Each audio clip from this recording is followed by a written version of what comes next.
Dan untuk bulan Ramadan ini spesial, kita mohon perkenan pembina Ladisnu Profesor Kiai Haji Said Aqil Siraj untuk mengisi dan sekaligus memberikan pencerahan kepada kita.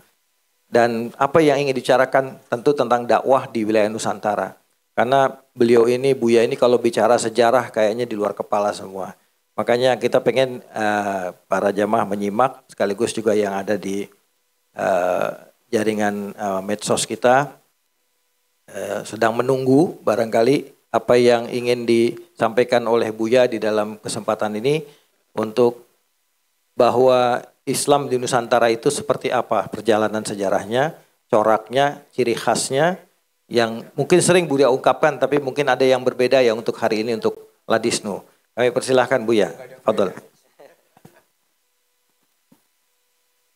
Assalamualaikum warahmatullahi wabarakatuh. Bismillah, alhamdulillah, wassalatu wassalamu ala Sayyidina Muhammad Rasulillah wa ala alihi wa sahbihi wa man tabi'a sunnatahu wa jama'atah min yaumina hadha ila yaumil ba'thi wan nahduh. Yang saya hormati Al-Mukarram Azizi wa Habibi Kiai Haji Salim, Ketua Lembaga Dakwah Islam Nusantara, luar biasa keren. Dan seluruh jajaran pengurus, Kiai siapa? Kiai Nur Sasi dan Habib Umar As-Saghaf, Majalaya Bandung, terkenal sudah.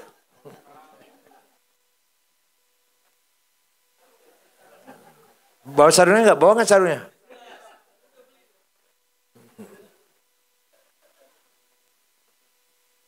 Akhil Aziz, Kiai Haji Arifin Junaidi, Ketua Isminu.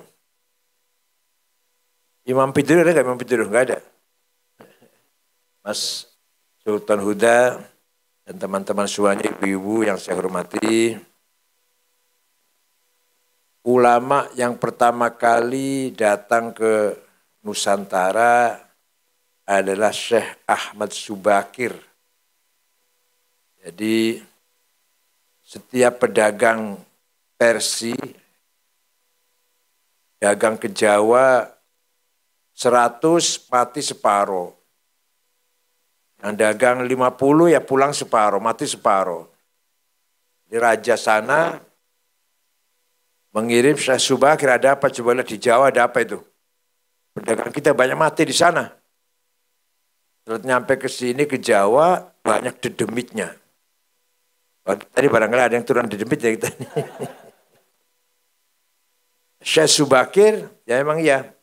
Sebelum itu ada Syekh Al-Mas'udi dalam kitabnya Murujuz Zahab, pelancong dari Irak sampai ke India. Pelancong tuh. Nah, kemudian sampai ke Sri Lanka lah. Naik ke gunung, melihat ke selatan itu kata wa ma ba'da sailan jujurus syayatin. Sebelah selatannya Sailan tuh apa? Sri Lanka. Itu kepulauan setan. Ya kita ini, kepulauan setan.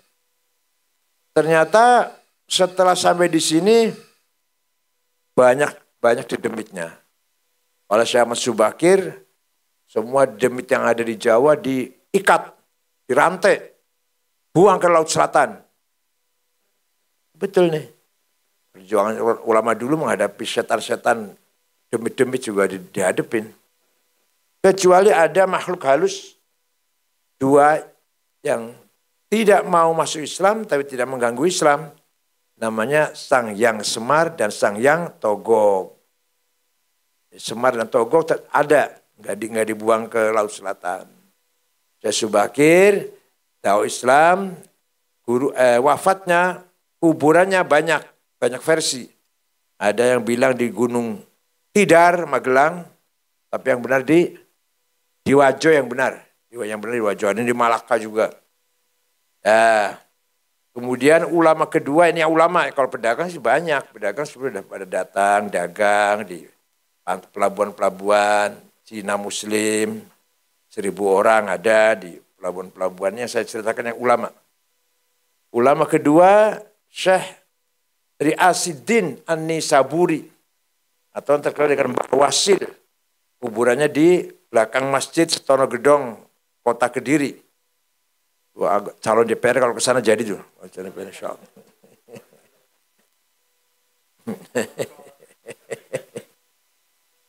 Nah, beliau bersahabat dengan Ratu Sima, Ratu Kalingga Jepara, para terkenal. Sampai walaupun nggak Islam, nggak masuk Islam, tapi diajari nilai-nilai keadilan, nilai-nilai Al-Quran, nilai Islam lah. Sampai Ratu Sima terkenal ratu yang paling adil sejarah Jawa ini. Itu raja kerajaan Kalingga Jepara. Terus jalan ke Kediri, di Kediri bergaul dengan raja siapa namanya? Jayakatwa atau Jayabaya. Nah, beliau membawa Kitabul Asror. Syekh Wasil ini bawa Kitabul Asror, kitab rahasia. Diajarkan kepada Raja Kediri itu. Jadilah Ramalan Joyoboyo. Jadi Ramalan Joyoboyo itu sebenarnya Kitabul Asrornya Syekh Wasil. Itu yang terkenal. Kalau pesantren pertama yang mengajarkan, ya katakanlah melalui metode pesantren, ya Syekh Kuro. Sudah tahun 1410 atau 310 ya? Tahun 1310 atau 410? 310 saya kira. 310. Syekh Kuro, Rengas Dengklok, Kuro namanya Syekh Hasanuddin dari Cina. Ada perempuan cantik, Subang Larang, putrinya Ki Gede Tapa, Bandar Mandor Pelabuhan Cirebon, adiknya atau kakaknya saudaranya Ki Kusangkan, Gede Tapa itu. Sakti juga Kusangkan itu. Nah, Prabu Siliwangi, Pangeran Pamanah Rasa mau membunuh Syekh Kuro. Apa ini agama apa baru ini? Berangkatlah dari Kawali, dari Ciamis sana, pusatnya kerajaan Pajajaran itu di Kawali, Ciamis. Berangkat ke Rengas Dengklok, sampai di sana yang tadi mau membunuh Syekh Kuro malah kelepek-kelepek jatuh cinta pada Subang Larang. Nggak jadi membunuh Syekh Kuro malah masuk Islam. Karena sudah nggak tahan lagi ingin menikah dengan Subang Larang. Bahwa cerita-cerita bumbu ceritanya ya macam-macam lah, ini kita yang pentingnya saja. Terjadi pernikahan antara kerajaan Raja Pajajaran yang Buddha masuk Islam menikah dengan Subang Larang, tapi konon Islamnya kurang tenanan, kurang betulan atau murtad. Ya istrinya 3. Yang agama Hindu namanya Ambit Kasih. Istri pertama. Yang agama Islam istri kedua Subang Larang. Agama Buddha istri ketiga namanya Ratu Aci Putih. Ini menunjukkan dia seorang pluralis bisa mengumpulkan 3 agama. Dan nanti yang dari istri Islam ini Subang Larang punya anak 3 yang terkenal. 1 Syekh Rahmatullah atau Prabu Kian Santang yang mengislamkan seluruh parahyangan. Kuburannya di Gunung Godog Garut. Yang kedua Kuwu Cirebon, penguasa Cirebon namanya Syekh Somadullah atau dipanggil Ki Kuwu Cirebon. Wah itu sakti itu. Hati-hati dengan Pak Arifin orang Cirebon, hati-hati. Ilmunya 3. 1 Ajidipa, bisa memahami bahasa binatang. 2 Titi Murti, bisa kelihatan besar kayak raksasa. Yang ketiga Halimun, bisa menghilang bisa gak kelihatan. Gak usah jauh-jauh. Kiku Cirebon, kakeknya Dedi Wahidi. Kakeknya Pak Dedi Wahidi anggota DPR itu, ke PKB. Dedi Wahidi. Baru wafat tahun 60-an lah. Itu Kiai Arsyad namanya di Kaplongan Karangampel. Dicari oleh Jepang, rumahnya digeledah, dicari, mau ditangkap oleh Jepang. Tapi ke kolong-kolong dicari, gak kelihatan. Dia duduk di ruang tamu depan. Hidup ruang tamu. Artinya bukan nggak usah kuno banget lah. Kiai Baroya wafat tahun 60-an lah. 60 berapa wafat. Itu kakeknya apa dari Wahidi itu. Dari ibunya, kakek dari ibunya. Namanya Mbak Harsyad namanya. Itu orang punya ilmu halimun yang nggak bisa kelihatan mata. Kalau Rasulullah ada apa? Waja'alna baina aidim saddan, al-khulm saddan. Nabdam bihi ba'da tasbih batihima nabdal mustabbih min asyamul taqimi. Jadi Rasulullah keluar dari rumah sambil menaburkan debu pada kepalanya anak-anak yang akan membunuh. Jika mau hijrah itu. Nggak tahu tuh, Rasulullah lewat. Nggak ada yang lihat, malah ngantuk semua, tidur semua. Ditaburi nabdam bihi ba'da tasbihan batihima nabdal mustabbih min asyamul taqimi. Ditaburi debu oleh Rasulullah yang akan membunuh Rasulullah. Tidur semua sallallahu alaihi wasallam. Sadar setelah lewat, wah, lihat dalam masih ada orang tidur dikira Rasulullah, padahal itu Sayyidina Ali. Bisa nggak kelihatan mata. Mudah-mudahan kita yang berjuang-berjuang harus punya ilmu kayak gitu. Yang sebelah sana punya. Yang sebelah sana punya ilmu kayak gitu. Sebelah sana bangsanya Pak Harto, CS, bangsanya orang Jawa lah. Orang Jawa punya ini, orang Solo, orang Jogja. Punya, jenderal punya semua ilmu kayak gini. Kita malah nggak punya malah. Pak Harto dulu kan hebat sekali sihirnya itu. Apa namanya? Kebatinannya lah, kebatinannya.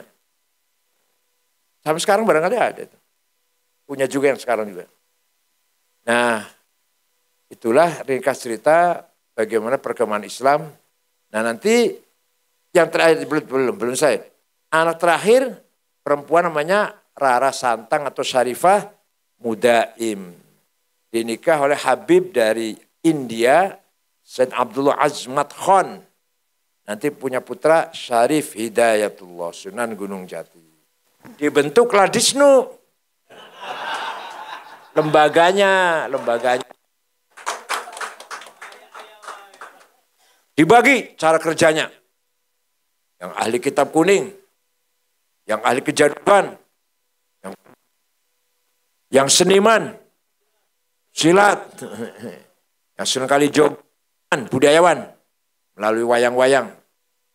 Ya sakti juga, sama sakti prinsip itu. Seringkali jogo kan kesana kemari bawa jago. Kalau diadu jago saya kalah, saya masuk Hindu lagi. Ya, kalau jago saya menang, kamu masuk Islam. Seringkali jogo selalu bawa jago kemana-mana.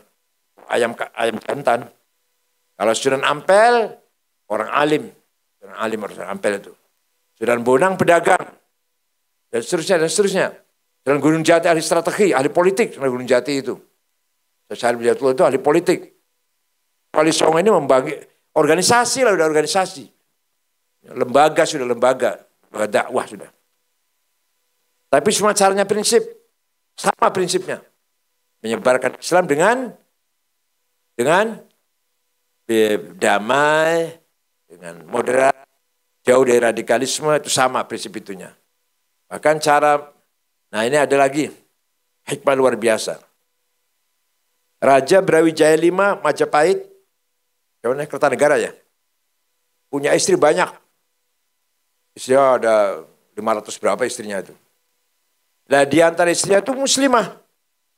Namanya Subanci. Cara fikih, bukan cara fikih, cara Quran. Secara Quran tidak sah. Suami Hindu, istrinya muslimah. Nggak sah itu, zina itu. Nggak sah. Kalau suaminya muslim, istrinya non muslim boleh. Itu juga dengan syarat lah. Ini enggak. Istrinya muslimah. Namanya Subanci dari Cina, dari Kamboja sebenarnya. Punya anak laki-laki Jinbun, nama laki-laki, nama Cinanya itu. Anak nakal, keluar dari Majapahit. Jalan ke timur, masuk ke Ampel Denta, jumpa dengan Syekh Rahmatullah alaih Sunan Ampel. Belajar Islam, hafal Quran 5 tahun. Dia mohon restu. Saya anak raja harus jadi raja. Saya anak penguasa harus jadi penguasa. Ya silahkan saya doakan. Kalau saya sama kiai tua, doakan saja kamu yang muda yang berpolitik silakan. Yang aktif politik kamu yang muda lah, kalau saya yang tua sudah lah. Kita saja lah. Nah, tidak lama lahirlah kerajaan pertama Islam di Jawa yaitu Demak Bintoro. Rajanya diganti namanya oleh Sunan Ampel, namanya diganti Abdul Fattah. Namanya Jin pun diganti Fattah. Rajanya namanya Abdul Fattah alias ya Raden Fattah. Notabene anaknya Raja Majapahit, Raja Brawijaya V. Raja Majapahit kaget. Tahu-tahu si Jin pun jadi Raja Islam. Kaget. WA ke anaknya satunya lagi. Aryadilah di Kukang, Palembang. Gimana itu? Saudara kamu jadi Raja Islam. WA-nya di-reply, dibalas. Yang terhormat ayahanda, mohon maaf saya sendiri sudah masuk Islam.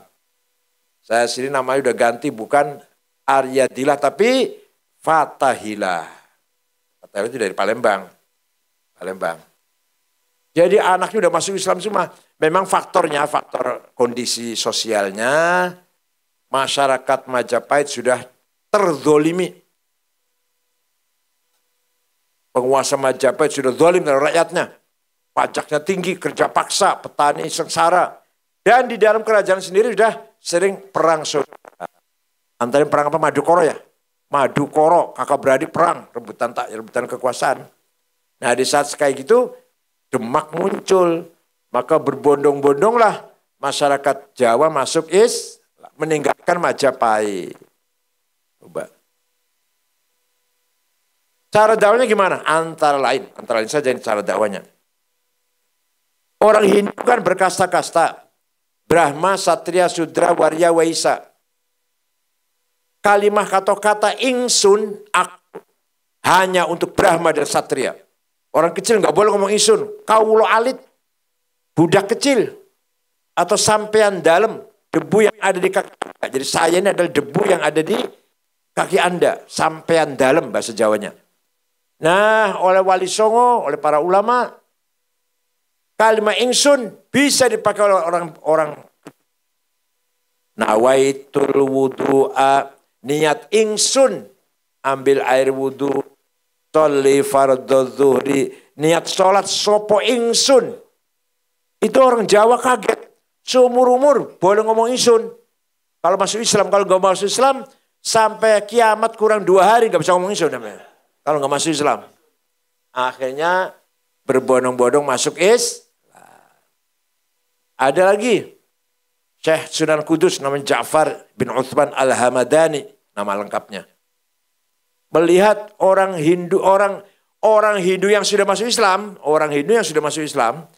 kalau melihat sapi disembelih masih nggak enak. Hatinya masih sedih. Sapi tadinya dikultuskan, disucikan sapi itu waktu Hindu. Walaupun dia masuk Islam, lihat sapi disembelih itu rasa gimana gitu. Maka Sunan Kudus fatwanya, daerah Kudus, Pati, Demak tidak boleh potong sapi. Sampai sekarang. Tidak ada soto sapi, soto kerbau. Sampai sekarang tulis soto kerbau. Gitu ya, di Banten. Jadi itu Sunan Kudus. Walhasil cara-cara seperti itulah cara dakwahnya. Masuk musola harus bersih. Harus dilepas sandalnya. Kalau kita kan lepas sandal, batas suci. Enggak. Caranya di depan pintu masuk ada air. Jadi orang masuk musola, masjid, mau nggak mau lepas sandal, kakinya nyemplung air. Banyak sekali cara-cara seperti itu, banyak sekali. Sampai toleransinya dalam hal-hal yang tidak prinsip, tapi kalau akidah jelas Islam. Banyak sekali hal-hal yang diabadikan budaya-budaya Hindu. Saya kira itu saja. Nah, prinsip ini nggak boleh tinggalkan Ladisnu. Ladisnu harus mencari kiat-kiat yang simpatik, menarik, tapi sukses berhasil.